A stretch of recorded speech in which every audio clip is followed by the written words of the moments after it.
దుర్గా ఆరోగ్యం బాగుండుంటే తనని ఎలా అయినా ఒప్పించి వీళ్ళిద్దరి పెళ్లి గ్రాండ్గా చేద్దాం అనుకున్నా.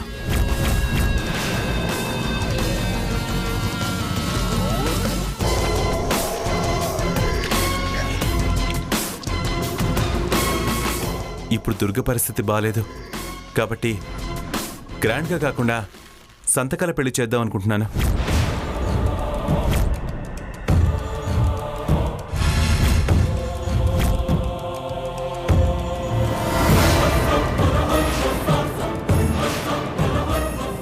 అంటే ఏంటి మీ ఉద్దేశం? మా అక్క ఏమైపోయినా పర్వాలేదు, మీరు మీ పంతం నెగ్గించుకోవాలనే కదా ఇదంతా చేస్తున్నారు? దుర్గ నీకు వరుస కాక మాత్రమే. తను నేను తాళి కట్టిన భార్య, నాతో 25 సంవత్సరాలు కాపురం చేసిన నా భాగస్వామి. నీకంటే నాకే ఎక్కువ బాధ ఉంది. అయినా నేను ఈ పెళ్లి చేస్తుంది మీ అక్క ఆరోగ్యం బాగుండాలని కదా.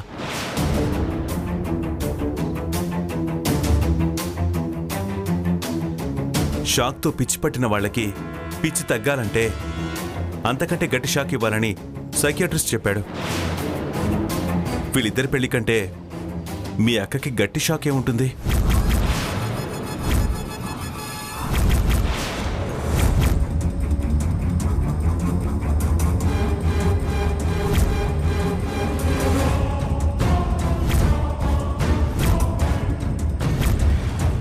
కేవలం తను తిరిగి మామూలు మనిషి కావాలనే నేను ఈ నిర్ణయం తీసుకున్నాను. ఆదిత్య, తొందరగా రెడీ అవరా. నువ్వు కూడా అమ్మా. అలాగేనన్నా.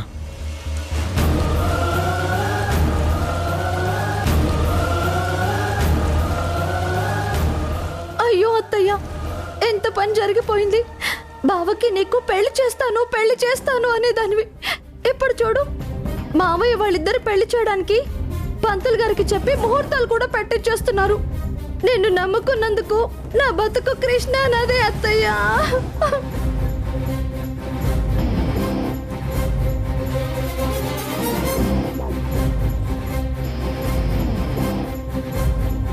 సరే ఆదిత్య, మామయ్య చెప్పినట్టు త్వరగా రెడీ అవ్వు. పంతులు గారు వచ్చే టైం అవుతుంది. మళ్ళీ ముహూర్తం దాటిపోతే కష్టం. సరేనా, నువ్వు కూడా త్వరగా వెళ్ళి రెడీ అయ్యిరా. అలాగే ఆదిత్య.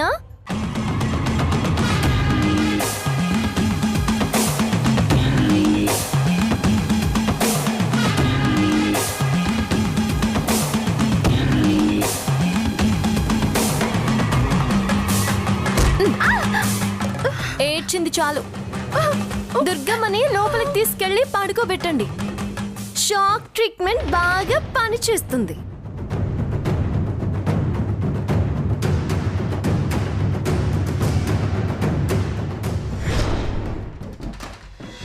దుర్గా ఆరోగ్యం బాగుపడాలంటే ఈ ఇంట్లో పెళ్లి జరగాలి.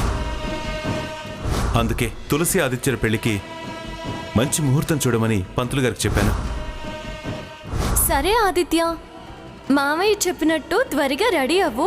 పంతులు గారు వచ్చే టైం అవుతుంది. మళ్ళీ ముహూర్తం దాటిపోతే కష్టం.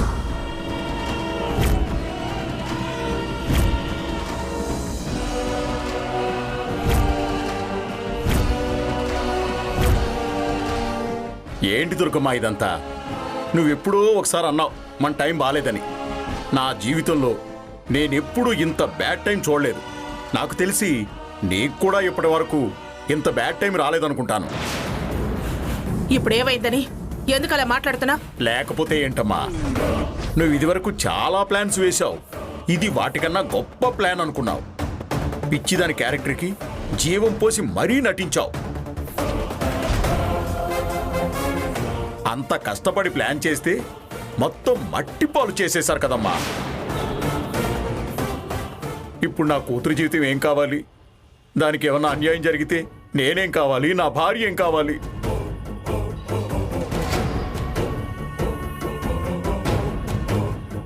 పెళ్లి జరగలేదని అది ఏ నుయ్యోగోయో చూసుకుంటుంది. దాన్ని కన్న పాపానికి మేము ఏ నుయ్యోగోయో చూసుకోవాలి. అమ్మో అమ్మో, ఈ జీవితం నరకమే.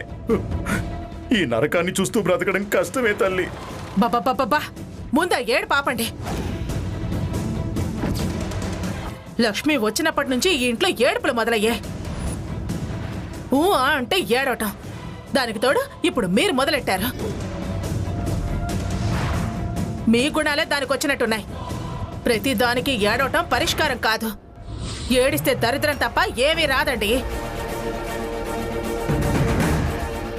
నన్ను ఓదార్చవలసిన వాళ్ళు మీరు. మీకు ధైర్యం చెప్తూ నేనెక్కడ కూర్చోను? వీళ్ళ పెళ్లి ఎలా చేయాలని ఆలోచిస్తూ కూర్చోనా? మీకు అందరికీ ధైర్యం చెప్తూ కూర్చోనా? మొగుడు పోలీసు, కొడుకు పోలీసు. వాళ్ళకేదో చిన్న జలకిద్దామని ఇలా చెప్పాను. వాళ్ళు అసలే పోలీసులు. 190 అనుమానాలుంటాయి. వీళ్ళిద్దరూ కలిసి అసలు నాకు పిచ్చి ఉందా లేదా అని జలకిచ్చుంటారు. నిజంగా నాకు పిచ్చి లేదని తెలియనివ్వండి, అప్పుడు చెప్తాను వాళ్ళ పని. అయినా వాళ్ళు కనుక్కోకముందే, నేను బయట పెట్టకముందే మీరే చెప్పేసేటట్టున్నారు.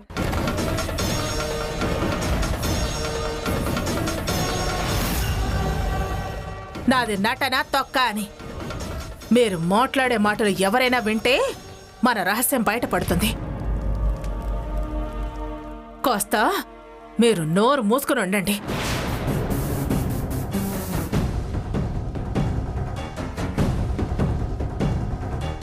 నాది నటన అని ఎక్కడైనా వాగారో నాలుక చీరేస్తాను, జాగ్రత్త.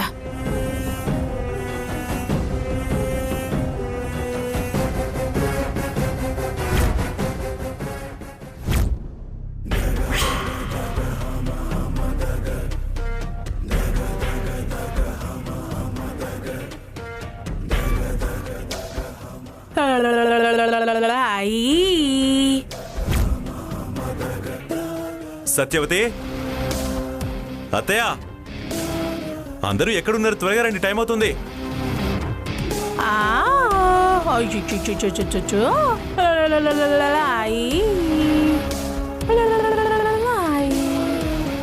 ఆదిత్య, రే ఆదిత్య.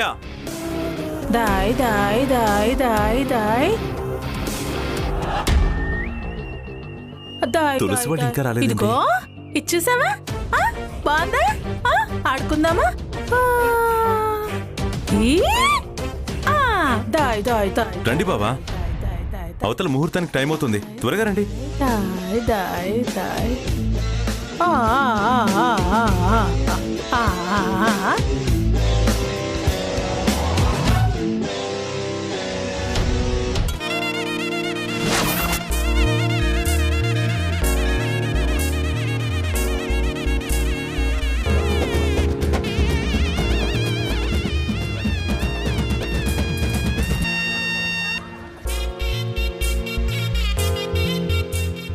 ఎందుకు నాన్న అంత టెన్షన్ పడ్డాం? మరి లేకపోతే ఈ ముహూర్తం మిస్ అయితే మళ్ళీ చాలా రోజుల వరకు ముహూర్తాలు లేవని పంతులు గారు చెప్పారు.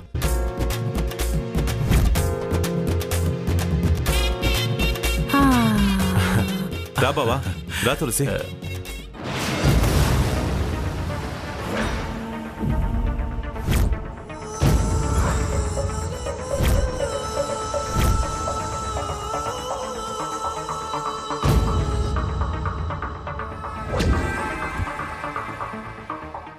రండి పంతులు గారు. నమస్కారం ప్రసాద్ గారు. నమస్కారం అండి. నమస్కారం అండి. మీకోసమే వెయిట్ చేస్తున్నాం. పెళ్లి చేసేవారు మీరు కూడా లేట్ గా వస్తే ఎలా? దారిలో కొంచెం లేట్ అయిందండి. ముహూర్త సమయం మించిపోతోంది. దండలు తాళిబొట్టు రెడీగా ఉన్నాయా?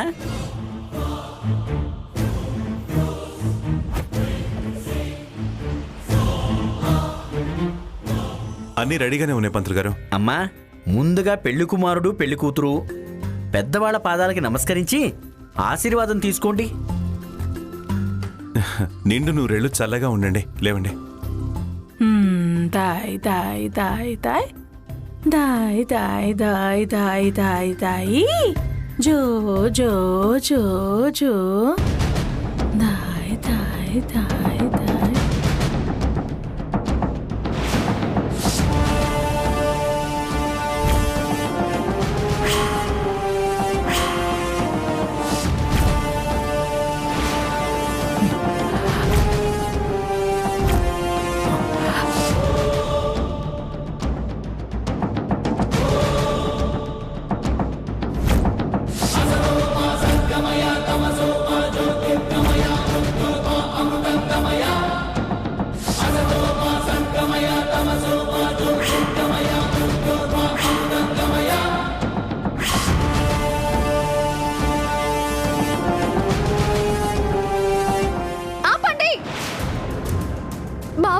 నాకు పెళ్లి జరగడం కోసమే మా అత్త ఇదంతా నాటకం ఆడుతుంది.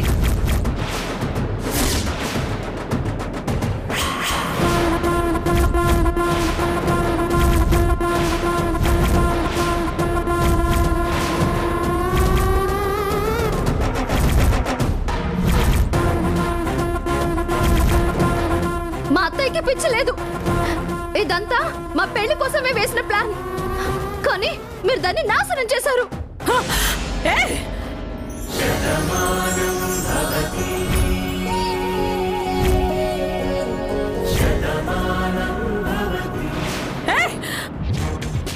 ఎంత ధైర్యమే నీకు? నన్ను పిచ్చిదాన్ని చేసి నా కళ్ళ ముందే నా కొడుకుని పెళ్లి చేసుకుందాం అనుకుంటున్నావా?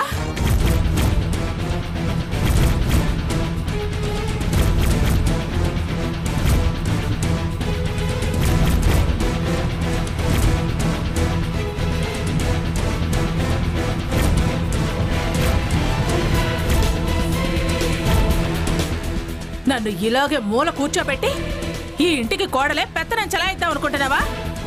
గుర్తు పెట్టుకో, నువ్వు తలకిందులుగా తపస్సు చేసినా నా కంఠంలో ప్రాణం ఉండగా నేను ఈ ఇంటి కోడలు కానివ్వను.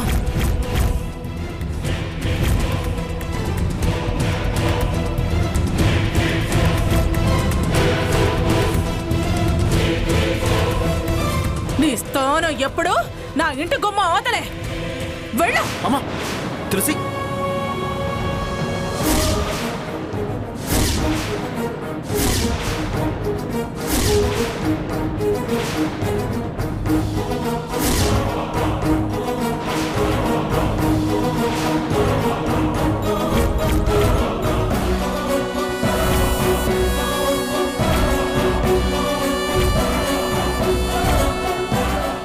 తులసి ఎక్కడికి?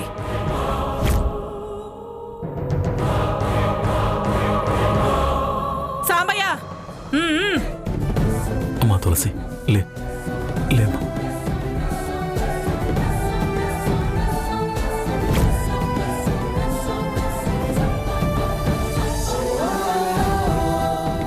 ఇంకా ఏంటో చూస్తున్నావు? వెళ్ళ అవతలకి.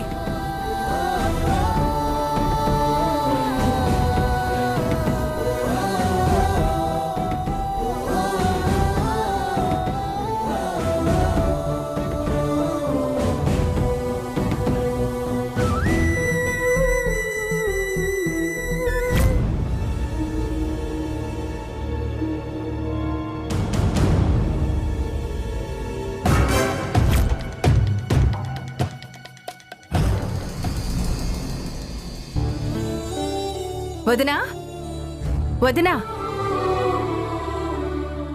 ఏంటి? బొట్టు పెట్టడానికి వచ్చాను.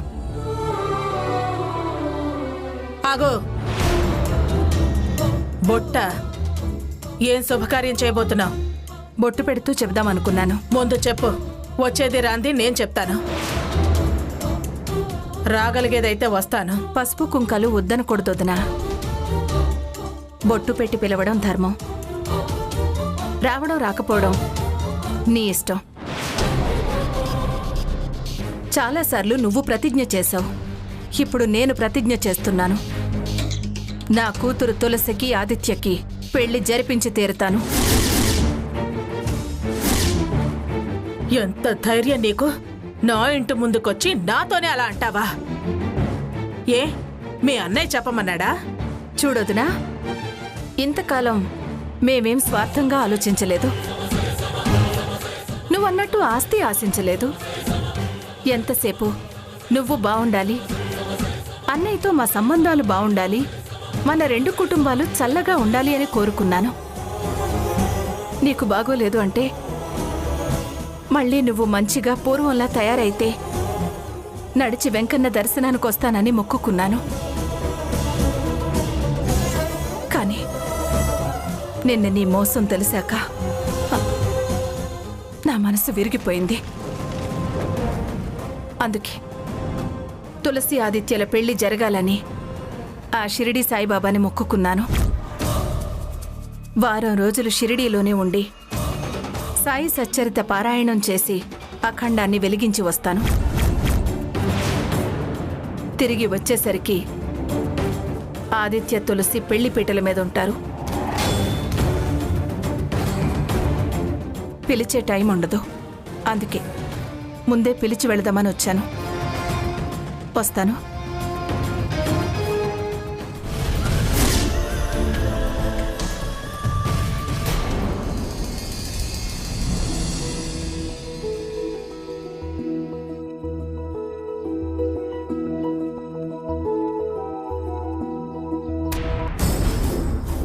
ఏమండి,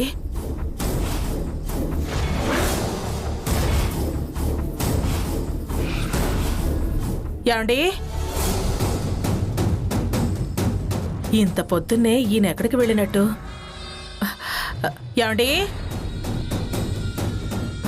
ఏమండి, ఆదిత్య, రే ఆదిత్య,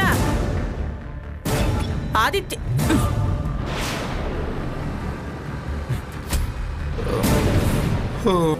ఏంట్రా? లే. ఏంటమ్మా?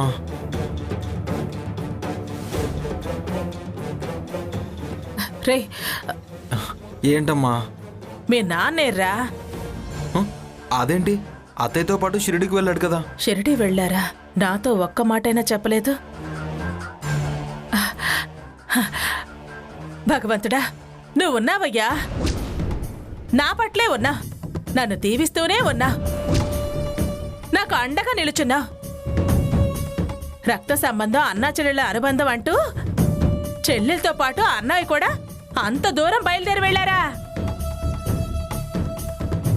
వాళ్ళొచ్చి ప్రార్థించక ముందే, నేను గడప దాటక ముందే నా మొర ఆలకించావా? నన్ను కరుణించావా? దేవుడు వరిపించుకున్నావయ్యా. మొర ఆలకించాడా? కరుణించాడా? ఎలా? ఎలా ఏంట్రా పిచ్చి నాగన్నా? గొప్ప అవకాశం ఇచ్చాడ్రా. అద్భుతమైన వెసులుబాటు కలిగించాడు. ఆ అన్నా చెల్లెళ్ళు షిరిడీలో అఖండం వెలిగించి సచ్చరిత్ర పారాయణం చేసి తిరిగొచ్చేలోపు సలక్షణంగా నీకు వెంకటలక్ష్మికి పెళ్లి జరిపించేస్తాను.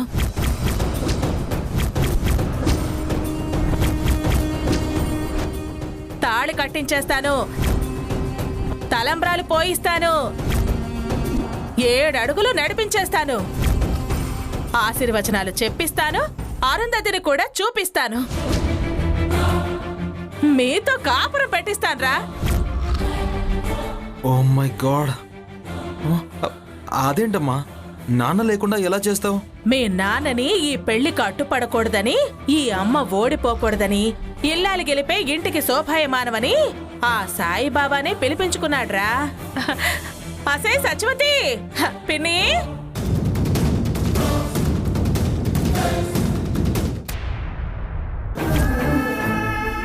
మా అత్తయ్యకి పిచ్చి లేదు. ఇదంతా మా పెళ్లి కోసమే వేసిన ప్లాన్.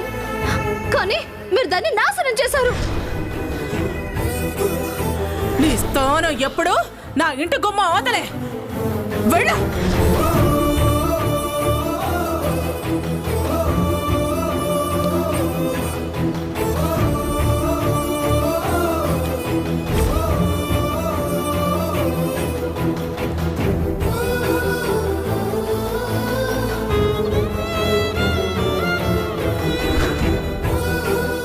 ఏంటి సాంబయ్య అలా ఉన్నావు? ఎలా ఉన్నాను? డల్గా, ఏదో డెంగ్యూ వ్యాధి వచ్చి తగ్గినట్టు నీరసంగా, విచారంగా, బాధగా, దిగులుగా, దివాళా తీసిన షావుకార్లా ఉన్నావు. చాలా? ఇంకా ఏమైనా చెప్పనా? అంతేలే అమ్మా. నీకేం, నువ్వెన్నైనా అంటావు. అయ్యో, సాంబయ్య ఎందుకలా బాధపడుతున్నాడా అని ఆలోచించవు. అందరూ నీ ఎంత ధైర్యంగా గుండెదిటవుతో ఉండరమ్మా. నువ్వే అంటావుగా, పోలీసు ఉద్యోగం చేస్తున్నా కూడా కరుకుతనం, కఠినత్వం ఉండదు అని. సరే, ఇప్పుడు అడుగుతున్నాను చెప్పు. బాధపడాల్సిన బాధ ఏమొచ్చింది నీకు? బాధ కాదు, భయం. ఇప్పుడు అండగా మావయ్య కూడా లేడు. నీకు అడ్డు చెప్పటం, ఆపటం తప్ప నేను చేయగలిగింది ఏమీ లేదమ్మా. ఆ దుర్గమ్మ ఆదిత్య వెంకటలక్ష్ములకు బలవంతంగా ముడిపెడుతుందేమోనని భయమేస్తుంది. అవన్నీ జరిగే పనులు కావలే గాని నువ్వు ధైర్యంగా ఉండి సాంబయ్య. ఊరికే ఏవేవో ఊహించుకుని భయపడుకో. మాట చెప్పినట్టు కాదు, భయపడకుండా ధైర్యంగా ఉండటానికి ఆ దుర్గమ్మ ఎంతకైనా తెగించే రకం. ఆవిడ పంతాల గురించి చాలా అనుభవం ఉందని చెప్తున్నాను.